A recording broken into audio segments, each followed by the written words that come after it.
Walang piyansa at posible pang makulong habang buhay si Pastor Apollo Kibuloy kapag napatunayang guilty sa kasong qualified trafficking na isinampas sa kanya sa Pasig. Bukod pa riyan, pinapaaresto na rin ng Senado ang self-appointed Son of God. Nasa frontline ng balitang yan, si Elaine Fulgencio. Kinasuhan na sa magkahiwalay na korte ng Davao City Prosecutor's Office ang leader ng Kingdom of Jesus Christ na si Pastor Apollo Kibuloy. Naharap ang pastor sa kasong sexual abuse at pangmamaltrato sa korte sa Davao City. Habang Department of Justice nang nag-endorse ng kasong qualified human trafficking sa korte sa Pasig. Ang mga kasong yan may kaugnayan sa mga umano'y pang-aabuso sa mga membro umano ng Kingdom of Jesus Christ ng pastor.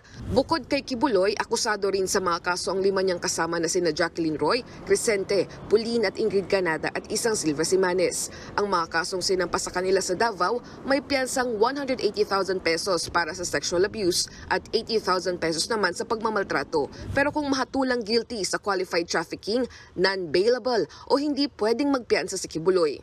Pwede pa siyang habang buhay na makulong at pagmultahin ng hanggang 5 milyong piso. Bukod sa mga isinampas sa kanya sa korte, pinaaresto na rin ngayon ng Senado ang pastor. Pirmado na nga ni Senate President Mig Zubiri ang arrest warrant dahil ito sa paulit-ulit na hindi pagsipot sa mga pagdinig ng komite ni Senator Riza Hontiveros.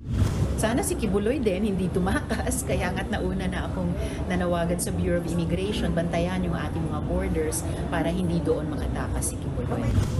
Ayon naman sa kampo ni Kibuloy, iginagalang nila ang desisyon ng Senado. Pero gagawin daw lahat ng kampo nila para maipaglaban at maprotektahan ang mga karapatan ng pastor. Nagbabalita mula sa Frontline, Elaine Fulgencio, News 5. Mga kapatid, Jess De Los Santos po, huwag magpahuli sa mga umaaksyong balita at napapanahong issue sa bansa. Para sa mas malawak na balitaan, mag-subscribe at mag-follow sa social media pages ng News 5.